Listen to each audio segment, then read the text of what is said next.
I never wanted to be a doctor. That might sound ungrateful. After all, medicine is a noble profession, one that many dream of pursuing. But for me, it was a gilded cage, a path chosen by my parents that slowly suffocated my true passion. My name is Sophia Chin, and I've been living a double life for the past 6 years. To my parents, I'm Dr. Chin, the dutiful daughter who followed the path they paved. To the art world, I'm Aurora Knight, one of the most sought-after contemporary artists in New York, known for paintings that sell for millions. And neither world knows about the other. The irony of my situation hit me hardest this morning as I stood in the newly renovated wing of Metropolitan General Hospital, my parents' pride and joy. They've both been prominent surgeons here for 30 years. The hospital was unveiling its new Healing Through Art initiative. And there, taking center stage in the main lobby, was my latest piece. A massive canvas exploding with colors, abstract yet somehow alive, purchased anonymously through my gallery for $2 million. My mother stood beside me, critiquing it with her surgical precision. "I don't understand modern art," she said, wrinkling her nose. $2 million for splashes of paint. The hospital board must be losing their minds. If only she knew those splashes of paint would pay for an entire year of the hospital's pediatric care program. My father joined us, his white coat pristine, as always. "At least it adds some color to the place," he muttered. Though I would have preferred they spend the money on new equipment. I bit my tongue, remembering the night I created that painting. I had just finished a 36-hour shift at the hospital, their hospital, and instead of sleeping, I'd gone straight to my secret studio. The emotions poured out of me onto the canvas. The exhaustion, the frustration, the constant pressure to be someone I wasn't. But my story really begins 10 years ago, when I was 18 and dared to dream of attending art school. Absolutely not. My father's voice had thundered through our house, making the fine china in the display cabinet tremble. "No daughter of mine will waste her life painting pictures." I stood in our living room, acceptance letter from the prestigious Art Institute clutched in my shaking hands. The same hands that had secretly won 3 national youth art competitions under a pseudonym. The same hands my parents wanted to train for holding scalpels instead of paintbrushes. "But Dad, I got a full scholarship. They say I'm one of the most promising young artists they've seen in years." My voice sounded small, even to me. My mother sat perfectly straight on our leather sofa, her expression a carefully constructed mask of disappointment. "Sophia, we've invested everything in preparing you for medical school. The extra classes, the summer programs, the MCAT prep courses. This isn't up for discussion." I never asked for those things. I protested, feeling the familiar pressure building behind my eyes. I never wanted. "Enough." My father cut me off. "You think art will give you a stable future? You think you can support yourself drawing pictures? Look at your cousin William. He tried to be a creative. Now he's 35 and still living in his parents' basement. But I'm good at it," I whispered. "Really good." My mother stood up, straightening her already impeccable blouse. "You're good at science too. Top of your class in biology. Perfect MCAT scores. That's not an accident, Sophia. That's your true calling." I wanted to tell them about the paintings I'd sold online, about the gallery owner who'd seen my work and offered to represent me, about the fire that burned inside me every time I picked up a brush. But I knew it wouldn't matter. In their world, success had only one definition, and it wore a white coat. The acceptance letter crumpled in my fist. I had a choice to make: defy my parents and potentially lose my family, or find another way. That night, I made a decision that would shape the next decade of my life. I wrote to the Art Institute declining their offer, and I accepted my place at my parents' alma mater, Preston Medical School. But I also sent an email to that gallery owner, under my new pseudonym, Aurora Knight. "I'll need to work in absolute secrecy," I wrote. "No public appearances, no photos, no interviews, but I'll keep painting." His response came within hours. "Intriguing. Mystery can be a powerful marketing tool. Send me your next piece, and we'll begin." And so began my double life. By day, I threw myself into medical school, learning about human anatomy with the same precision I used to study color theory. By night, in a small studio apartment I rented under my alias, I created art that began to catch the attention of collectors worldwide. The first year was the hardest. Medical school was as demanding as my parents had promised, and there were nights I thought I would break under the pressure. But somehow, the exhaustion and stress only fueled my art. My paintings became more intense, more emotional. Critics called them raw, visceral, almost surgical in their precision. If they only knew. My first major sale came during my second year of medical school, a triptych that sold for $180,000. I celebrated alone in my studio, dancing silently among my canvases, knowing I couldn't tell a soul. My parents called that same night, proud that I'd aced another pathology exam. I let them talk, wondering what they'd say if they knew their dedicated medical student daughter had just been hailed as the most exciting new voice in contemporary art. The next few years followed the same pattern. I excelled in my medical studies, earning the praise and approval my parents had always craved. But in the art world, Aurora Knight became a sensation. My paintings sold for increasingly higher prices, and the mystery surrounding my identity only added to their allure. Collectors loved the story. The anonymous artist whose work seemed to capture the very essence of human emotion. "Your technique is remarkable," a prominent critic wrote. "There's something almost clinical in your understanding of human nature, yet your expression of it is pure poetry." I had to laugh at that. If he only knew how many hours I spent studying actual human anatomy. By the time I graduated medical school, I had earned enough from my art to buy a small private island. Not that I could ever tell my parents that.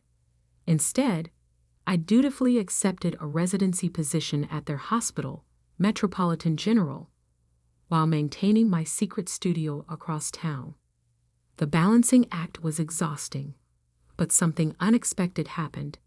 I discovered that being a doctor made me a better artist, and being an artist made me a better doctor. My understanding of human anatomy brought a unique perspective to my paintings, while my artistic sensitivity helped me connect with patients in ways my colleagues couldn't quite match. But every time my parents bragged about their doctor daughter, every time they reminded me how right they had been to push me into medicine, I thought about the paintings selling for millions under a name they'd never know. Until this morning, when they stood in their own hospital, unknowingly criticizing their daughter's artwork worth millions. The same artwork that would fund the pediatric care program they'd been fighting to expand for years. And that's when I realized, maybe it was finally time for Aurora Knight to step into the light. But I never expected what would happen next. The decision to reveal my identity wasn't made in a moment. It built slowly, like layers of paint on canvas, each small incident adding another stroke to the bigger picture. My father's criticism of the painting in the hospital lobby that morning was just the final layer. What he didn't know was that I had another piece being unveiled that same evening at the Metropolitan Museum of Art. Standing in the hospital's sterile hallway, still in my white coat, I checked my phone.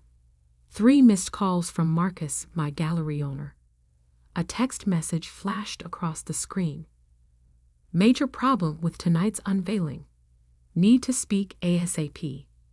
I ducked into an empty consultation room, my heart racing. Marcus, what's wrong? His voice crackled through the speaker, tense with worry. The Times is running a piece on Aurora Knight. Someone talked. They're claiming they know your real identity. My blood ran cold. That's impossible. Only you know. It wasn't me, he cut in. But someone at the hospital connected the dots. They've noticed you're never on shift during Aurora Knight's major shows. They've linked the anatomical precision in your work to medical training. They're running the story tonight. Right before the Met unveiling. I sank into a chair, my legs suddenly weak. 6 years of careful secrecy, about to unravel because I'd been careless with my shift scheduling. Can we stop it? I whispered. Not unless you want to confirm or deny on record. They're giving us 1 hour to comment.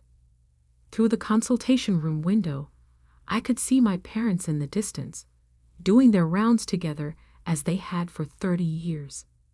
They looked so confident, so certain of their world and their place in it.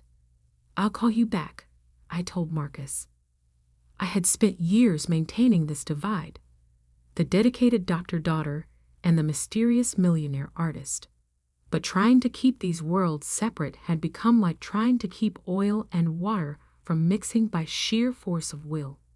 Exhausting, impossible. My pager buzzed. Emergency in the pediatric ward. As I rushed down the corridor, my mind raced through the implications. If the story broke, everyone would know.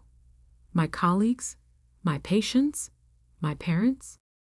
The emergency turned out to be an allergic reaction, scary but treatable. As I calmed the frightened child with an epinephrine shot, I noticed the walls of the pediatric ward. They were stark white, institutional, nothing like the vibrant painting now hanging in the lobby. Doctor, the child's mother touched my arm. Thank you. He was so scared, but you made him feel safe. I looked at the little boy, now breathing normally, clutching his stuffed elephant. In that moment, I realized something. I was good at this, not because my parents had forced me into medicine, but because I brought my whole self to it, including the artist they tried to suppress. I stepped out of the room and called Marcus back. Don't fight the story, I said firmly. In fact, I'll give them something better. Tell them Aurora Knight will be attending tonight's unveiling in person, for the first time ever. Silence on the other end. Then, are you sure? This changes everything. Everything's already changing. Might as well do it on my terms. I hung up and did something I'd never done before. I requested an emergency evening off. My supervisor was surprised. I was known for never asking for schedule changes, but agreed given my outstanding record. Then I called my parents' office. Mom, Dad, I need you to come to the Metropolitan Museum of Art tonight. There's something you need to see. The museum? My mother sounded confused. Sophia, we have dinner plans with the hospital board. Please, I cut in.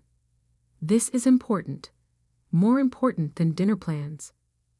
Maybe it was something in my voice, but after a pause, my father said, What time? At home, I opened the secret closet where I kept my Aurora Knight persona. Unlike my practical doctor's wardrobe, these clothes were all artistic expression, carefully curated pieces that made statements without saying a word. I chose a hand-painted silk dress, one of my own creations, each brush stroke telling part of my story. As I dressed, I thought about the painting being unveiled tonight. It was different from my others. more personal, more revealing. I had titled it Daughter of Medicine, and into it I had poured all the complexity of my double life. The central figure was a woman in a white coat, but her shadow on the wall was an artist at an easel. Medical instruments morphed into paintbrushes, hospital corridors bloomed with color, and throughout it all ran the steady rhythm of a heartbeat monitor, rendered in gold leaf. I had created it during a week of night shifts in the ICU, each layer added during stolen moments between rounds, the paint sometimes mixing with my tears of exhaustion. It was both confession and declaration, and tonight it would sell for $3.5 million if the sale still went through after my revelation. My phone buzzed again. Marcus. The Times agreed to hold the story until after the unveiling, but social media is already buzzing with speculation. You're trending. I looked at myself in the mirror. The elegant artist's dress, my hospital ID, still clipped to my bag out of habit. For the first time in years, I felt whole, undivided. Good, I said. Let them talk. The museum was already crowded when I arrived.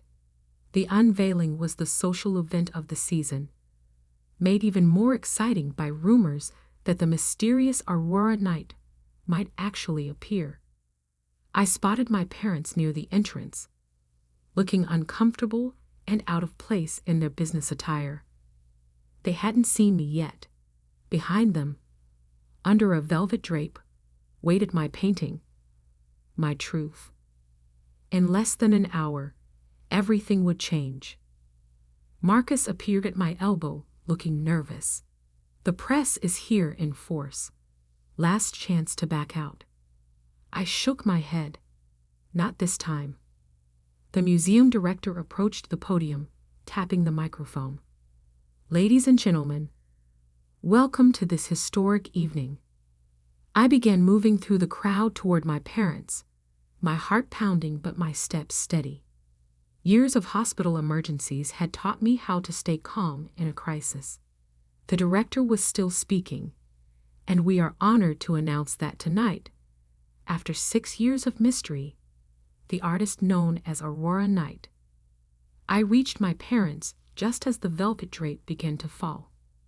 Mom, Dad, I said softly, there's something I need to tell you.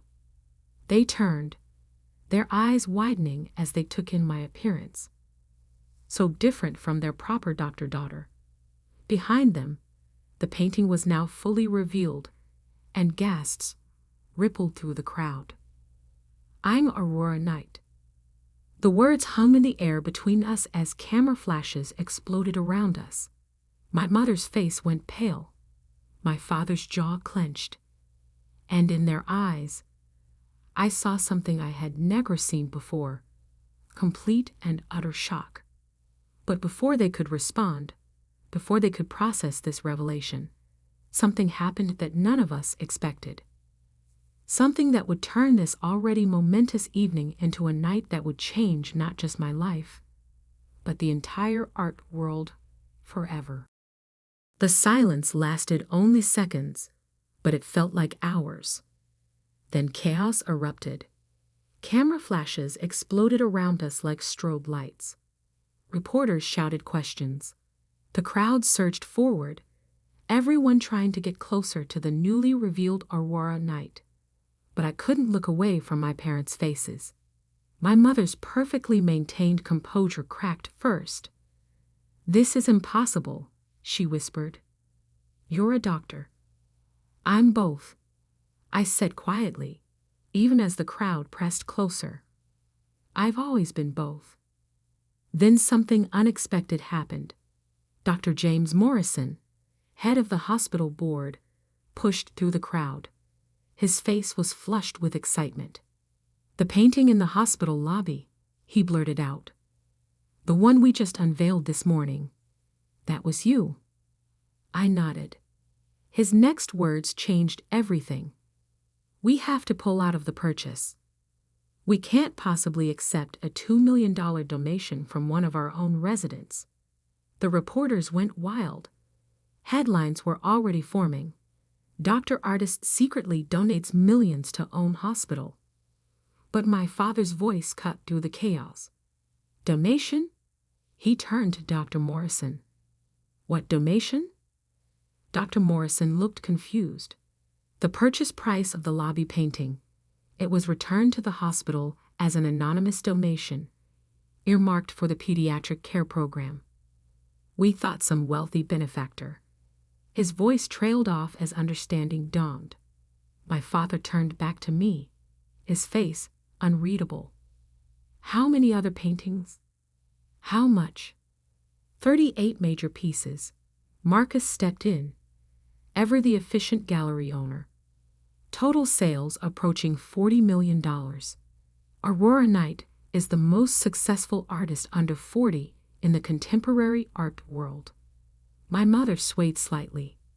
Nearby, a senior art critic was practically dancing with glee. The precision in her work, it all makes sense now. She brings a surgeon's eye to her art. Actually, I corrected him gently, I bring an artist's heart to my medicine. That's when the second surprise of the evening arrived. Dr. Sarah Chen, my chief resident, pushed forward. Her eyes were shining with unshed tears. The Williams case, she said. That impossible diagnosis you made last month. You said you noticed a pattern. I knew exactly what she meant. A young patient had presented with seemingly unrelated symptoms. While other doctors focused on test results, I had noticed something in the distribution of his symptoms that reminded me of a color theory principle. Complementary patterns that revealed a hidden hole. You see things differently, Dr. Chen continued. That's why your diagnostic rate is so high. You're not just looking at symptoms. You're seeing patterns like an artist, my mother finished softly. For the first time since my revelation, I saw something shift in her expression. The shock was still there, but something else too, a glimmer of understanding. My father remained silent, his surgeon's hands clasped tightly behind his back. I knew that pose. He was trying to maintain control, to process everything with clinical detachment. The museum director was desperately trying to restore order, to proceed with the official unveiling of Daughter of Medicine. But I barely heard him. My focus was entirely on my father as he slowly walked toward my painting. He stood before it, this man who had never wanted his daughter to be an artist, studying every detail with the same intensity he brought to examining X-rays. I held my breath. The anatomy, he said finally, his voice rough. Every muscle, every proportion, it's perfect. Yes, I said, moving to stand beside him, because I learned it from you. He turned to me, and I saw tears in his eyes, something I'd never seen before. All these years, he whispered, we thought we were teaching you to be a doctor, but you were learning to be something more.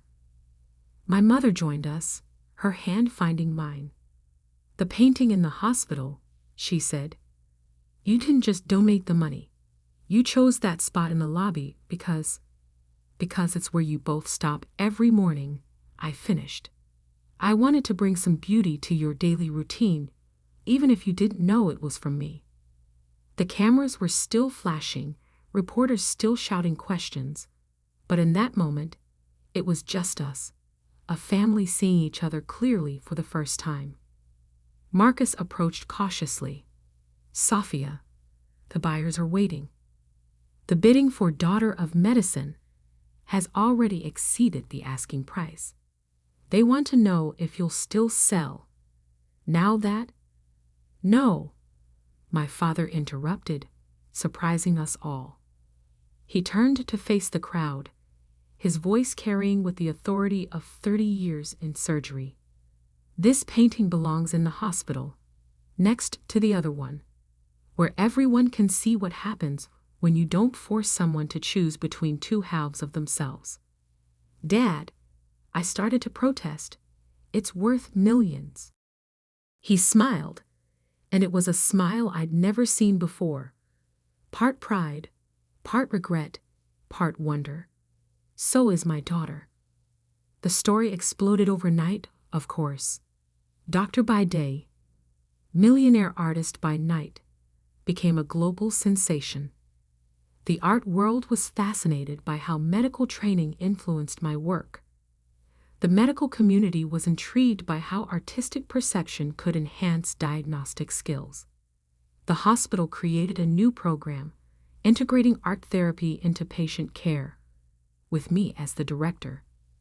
My paintings now hang in both galleries and hospitals, bridging the worlds I once thought had to remain separate. My parents? They're still adjusting. Sometimes I catch them looking at me like they're seeing a stranger. But more often, they're looking at my work, both medical and artistic, with new eyes. Last week, I found my father in front of the lobby painting, studying it during his morning rounds. I was wrong, he said without turning around. When I told you that art wasn't a real career, I was trying to protect you from struggle, but instead, I almost prevented you from becoming who you were meant to be. I stood beside him, both of us in our white coats, looking at the swirls of color that had helped heal not just the hospital's finances, but our family's wounds. You didn't prevent anything, I told him. You taught me precision, dedication, and the importance of understanding human nature. I just applied those lessons to a larger canvas than you expected. He laughed, a real laugh, free from the weight of expectations. Your mother's talking about taking art classes, you know. Says she wants to understand your world better. It was always the same world, I said softly. I just needed everyone else to see it. Now, when people ask me if I'm a doctor or an artist, I smile and tell them the truth. I'm someone who refuses to be defined by other people's limitations. My art heals in one way, my medicine in another, but both come from the same place. A desire to make the world a little more beautiful, a little more whole. And my parents, they finally understand that success doesn't always wear a white coat. Sometimes it comes covered in paint. The plaque beneath the painting in the hospital lobby now bears both my names, Dr. Sophia Chen and Aurora Knight, a reminder that we are all, perhaps, more than the labels others give us. We just need the courage to show our true colors. And somewhere, in my studio that's no longer secret, a new canvas waits. Because this isn't the end of my story. It's just the first time I'm signing it with my real name.